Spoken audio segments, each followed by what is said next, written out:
इन अल्लाह, यकीनन अल्लाह, अल्लाह हो क्यों नहीं आया, इन अल्लाह हो ये क्यों नहीं कहा? क्यों रफी नासिर साहब सो गए सी या सुन रहे हो? हैं क्या कहा? तो दसो इन अल्लाह क्यों पड़ेगा, इन अल्लाह हो क्यों नहीं पड़ेगा? अल्लाहू अल्लाहू कर देना नहीं तुसी इत्थे आके इन अल्लाह कहा, इन अल्लाह कर छड़िया की गल है? उसमें यकीन की बात की जा रही है कि यकीनन अल्लाह, जो यकीनन हो वो क्या होता है उसको? यकीनन अल्लाह ताला ये नहीं ये यकीन चीजें ये अता करेगा। वो तो ठीक है, पर जबर क्यों आ गई है इस पे? पेश की बजाय अल्लाह ला इलाहा इल्लल्लाह नहीं पढ़ते, इल्लाहू, ये सारे पेश से चलता काम। तो यहाँ इन अल्लाह पढ़ दिया है, ये क्या वजह है?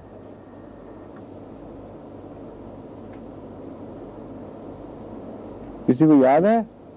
ख्वातीन बताएं चलें। हाँ हाँ, इन्ना ने मंसूब कर दिए है, जबर नहीं लाई। नसब की इलामतें बाज़ दफ़ा जबर होती है, बाज़ दफ़ा ज़ेर होती है। ज़ेर की इलामत मैंने आपको पहले दिखा दी थी, अब ये नसब की इलामत आ गई। अन्ना लहुम जन्नातिन था ना, उसमें वही अन्ना है जिसने नसब कर दिया था जन्नात को, और जन्नात की नसब ज़ेर से ज़ाहिर होती है और अक्सर अस्मा की नसब ज़बर से ज़ाहिर होती है। तो इन अल्लाह, यकीनन अल्लाह ताला, ला यस्ताही अन यज़रिबा मसलन, नहीं झिझकता इस बात से,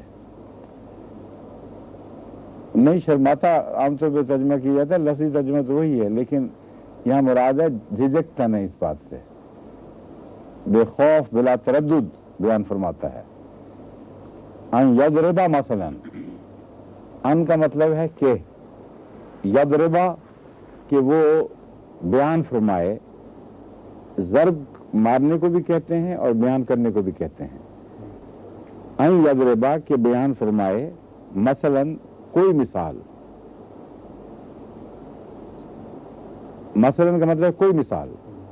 अल्लाह ताला जो चाहे मिसाल बयान फरमा सकता है, उसको झिझकता नहीं, ना उसको झिझकने की जरूरत है। और शर्माने का तर्जमा करें वो भी ठीक बैठता है, उसमें फिर थोड़ा सा मजमून और गहरा हो जाएगा।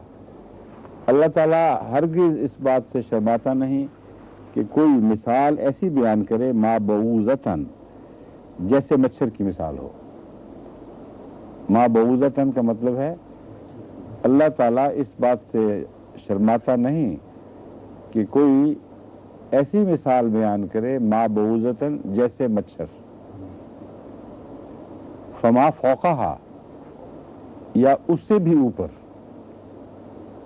अब फौक़हा से मुराद ऊपर होता है, लेकिन यहाँ नीचे मुराद है, क्योंकि अगर नीचे की तरफ उंगली करें तो उससे आगे मुराद है। फौक़ा यहाँ आगे के माने रखता है, या उससे भी बढ़कर। तो अगर नीचे की तरफ बढ़कर हो तो फिर और ज्यादा नीचे हो जाता है। तो मुराद यह है कि तुम मच्छर को एक हकीर जानवर समझते हो, एक ज़लील सी चीज है। अल्लाह ताला ऐसी मिसाल बयान करने से भी हरगिज ना झिझकता है, ना शर्माता है। फमा फौक़हा, उससे भी आगे चले जाओ, हकीर से हकीर कीड़ा भी ले लो, उसकी मिसाल से भी अल्लाह ताला नहीं शर्माता। फ़अम्मल लज़ीना आमनू फ़यअलमूना अन्नहुल हक़्क़ु, पस वो लोग, अम्मा मैंने पस वो, अल्लज़ीना जो, आमनू ईमान लाए हैं, पस वो लोग जो ईमान लाए हैं। हमारे बहुत से लोग जो अरबी ज़्यादा पढ़ते हैं या बोलते हैं, वो उर्दू में अक्सर वो जो हैं ये बात इस तरह करते हैं, बस वो जो हैं वो यूँ करते हैं, वो जो हैं वो यूँ करते हैं। हमारे कई बुजुर्ग उलमा भी जो अच्छे अरबी जान थे, उनको आदत पड़ गई थी इस बात की, बस वो जो हैं सो यूँ हैं। उनकी पुरानी कैसेटें सुने आप तो कसरत से वो मिलेगा। वो अम्मा का तर्जमा कर रहे होते हैं, असल में अम्मा का लफ्ज़ी तर्जमा है वो जो है। तो अम्मल लज़ीना, बस वो जो हैं वो लोग, आमनू जो ईमान लाए, बस वो लोग जो ईमान ले आए, یعلمون انہ الحق، وہ یہ جانتے ہیں کہ اللہ کا جس چیز کی بھی مثال بیان کرے وہ حق ہوتا ہے، سچ ہوتا ہے، من ربہم، ان کے رب کی طرف سے۔ وَأَمَّا الَّذِينَ كَفَرُوا، اور وہ لوگ جو ہیں جو کافر ہوئے، فَيَقُولُونَ مَاذَا أَرَادَ اللَّهُ بِهَذَا مَثَلًا، اما کا انگریزی میں ہے as far as those are concerned، اور as for those، دو محاورے ہیں انگریزی میں۔ اگر ایف او آر کے ساتھ آپ کریں گے تو کہیں گے as for those who they do this، اور اگر ایف اے آر کے ساتھ کریں گے تو یہ ہوگا as far as those are concerned they are like this and that۔ تو اما کا لفظ یہ وہی as for اور as far کے لیے، دونوں کے لیے برابر لفظ اما استعمال ہوتا ہے۔ وَأَمَّا الَّذِينَ كَفَرُوا، پس وہ لوگ جو کافر ہوئے، فَيَقُولُونَ، وہ کہتے ہیں یا کہیں گے، مَاذَا أَرَادَ اللَّهُ، اللہ نے کیا ارادہ کیا ہے اس مثال سے، بِهَذَا مسئلہ، اس بِهَذَا، اس مثال سے، مسئلہ، يُضِلُّ بِهِ كَثِيرًا وَيَهْدِي بِهِ كَثِيرًا، وہ گمراہ کر دیتا ہے بہت لوگوں کو اور بہت لوگوں کو اس کے ذریعے ہدایت دے دیتا ہے۔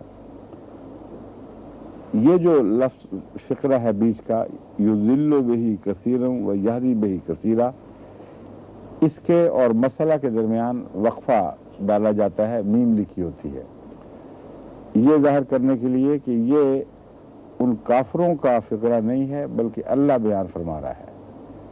ان کی بات یہاں ختم ہو گئی۔ فیقولون، وہ کہتے ہیں، ماذا اراد اللہ، اللہ نے کیا ارادہ کیا ہے، بہذا مسئلہ، اس مثال کے بیان سے۔ یہاں ان کی بات ختم، اس لیے میم ہے کہ یہاں رک جاؤ، آگے اللہ کی بات شروع ہو گئی۔ یضل بہ کثیرا، ارادہ یہ کیا ہے کہ وہ اسی مثال کے ذریعے کثیر تعداد میں لوگوں کی ہدایت کا بھی سامان کرے گا، گمراہی کا سامان بھی کرے گا اور ہدایت کا بھی سامان کرے گا۔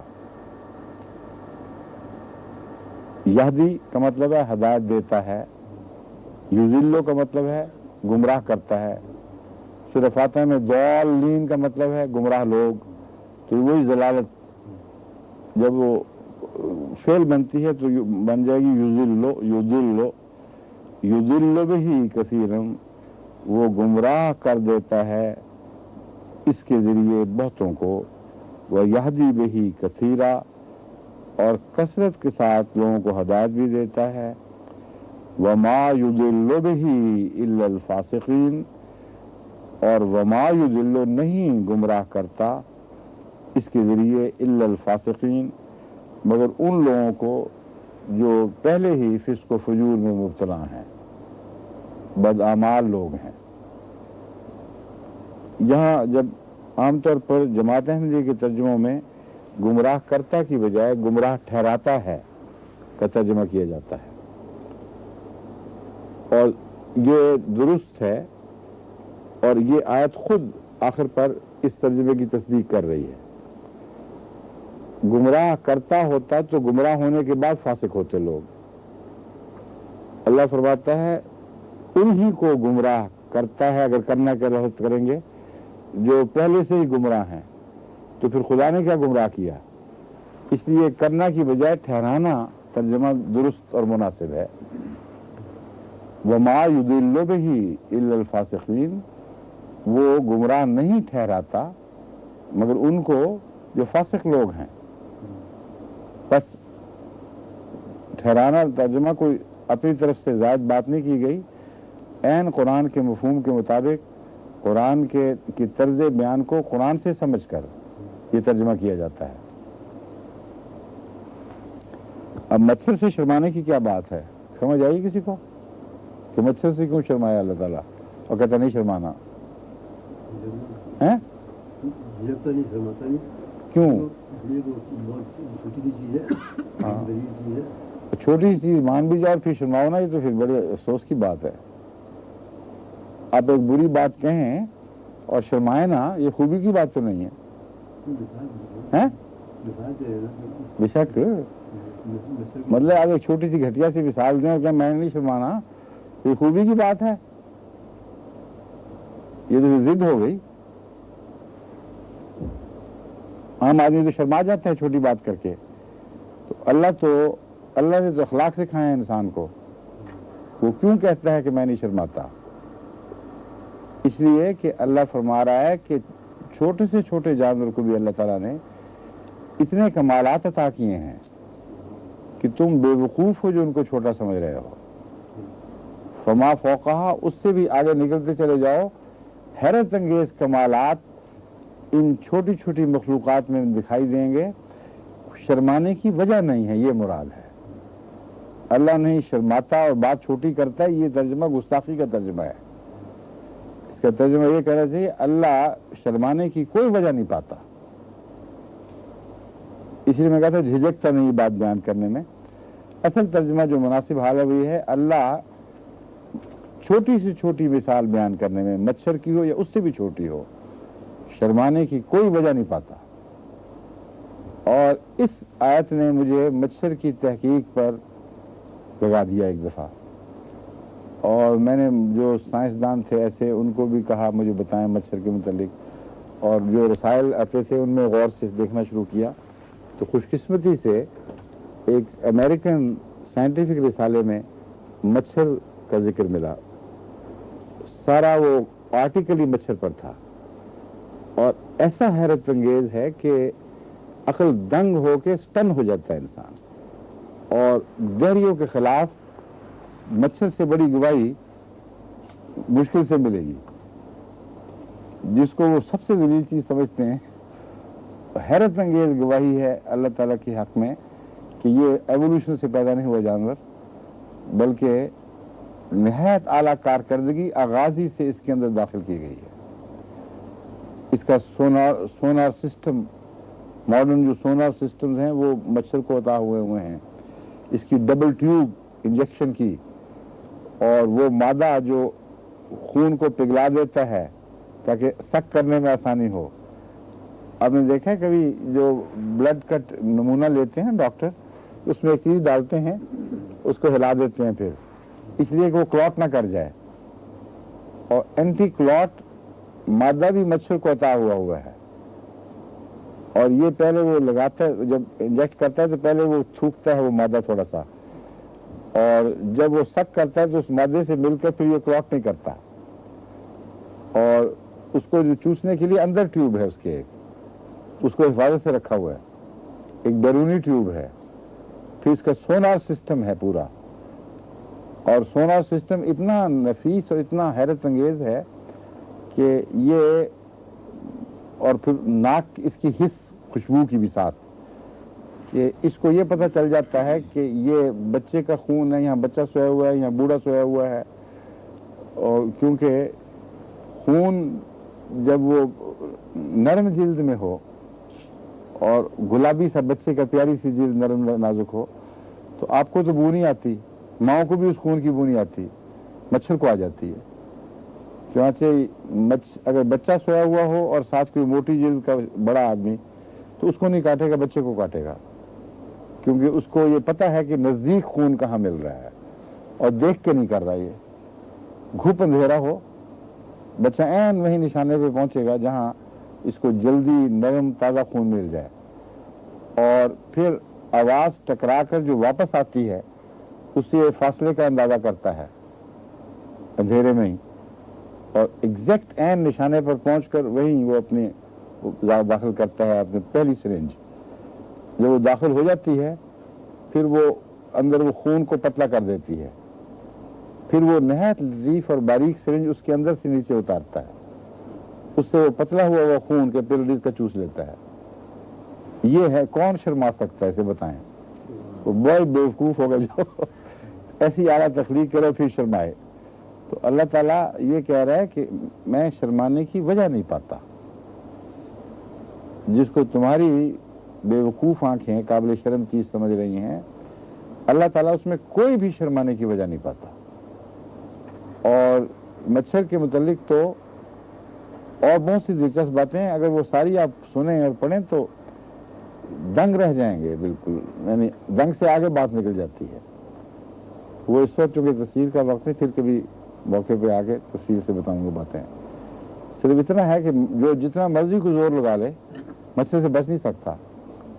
ابھی دیکھیں مشہریاں لوگ لگاتے اور لپیٹتے اور کوشش کرتے ہیں کسی طرح مچھر قابو نہ آئے، تو وہ پھر بھی پہنچ جاتا ہے کسی طریقے سے، دروازے کے باہر روشنی میں انتظار کرتا رہتا ہے۔ ہم جب گئے تھے نا وہاں کینیڈا میں، تو میں کئی دفعہ بجلیاں بجھائیں لیکن لوگ غلطی سے جلا دیتے ہیں دروازے کے اوپر کی بجلی، وہاں انتظار کرتا ہے، کھلتے ہی فوراً ایک دم اندر آ جاتا ہے۔ کوئی صورت نہیں ہے سوائے ایک صورت کے۔ ایک آدمی نے ایک کارٹون بنایا تھا، اس میں اس نے بتایا تھا کہ اصل مچھر سے چھپنے کا کیا علاج ہے۔ اس نے بہت احتیاط سے موسیری ارسی یہ سارے خوب اچھی طرح سے دیکھ لیا کہ مچھر جا بھی سکتا، تو آپ چپائی کے نیچے گھس کے لے لیا۔ تو ایسی ہوشیار چیز کے اوپر یہ کہنا کہ شرماتا نہیں، وجہ کوئی نہیں شرمانے کی، تو فخر کی وجہ ہے۔ فما فوقہا کا مطلب ہے صرف مچھر ہی نہیں، اور بھی بہت سی اس سے بھی چھوٹی چھوٹی مخلوقات ہیں، جتنا تم ان پر غور کرو گے تمہیں حیرت انگیز نظام نظر آئے گا اور خدا تعالیٰ کی صنائی کے عظیم کارنامے دکھائی دیں گے۔ ما اراد اللہ بہذا مسئلہ، اب یہ جو ہے اب پتہ چلا کہ ایسی مچھر سے بیوقوف لوگ ہی گمراہ ہوں گے، جاہل، اور جن میں کوئی شعور ہو، جن کے دل پاک ہوں، وہ اس سے گمراہ نہیں ہو سکتے، ان کے اندر تجسس پیدا ہو، غور کریں گے کہ کیا قصہ ہے۔ الذین، یہاں ایک اور بات یاد رکھیں، یہ مسئلہ یضل بہ کثیرا، گمراہ پہلے فرمایا ہے۔ عام طور پہ قرآن کریم کا اسلوب ہے کہ اچھی بات پہلے بیان کرتا ہے اور بری بات کو بعد میں بیان کرتا ہے، لیکن جہاں بری بات پہلے بیان ہو وہاں کوئی قرینہ موجود ہوتا ہے۔ یہاں ان لوگوں کا قول بیان ہو رہا تھا جو اعتراض کر، جو فاسق ہیں خود، تو پہلے پھر ان کا ذکر کر دیا کہ تم کہتے ہو کیوں بیان کرتا ہے، اس لیے کہ تمہارے جیسے بدبخت جو ہیں وہ گمراہ ہو جائیں، یہ وجہ ہے، کیونکہ تم ہو ہی گمراہ، تم پر مور لگ جائے گمراہی کی۔ آگے جب یہ فرمایا وہ یہدی بہ کثیرا، پھر فرما دیا وما یضل بہ الا الفاسقین، فاسقین کے سوا وہ کسی کو گمراہ نہیں ٹھہراتا۔ یہ نہیں کہ کسی اچھے بھلے آدمی کو گمراہ کر دے اور وہ فاسق ہو جائے۔ فاسقین کون ہیں؟ میں نے کہا فسق و فجور و مبتلا، قرآن کریم نے فسق کی خود تعریف فرمائی ہے۔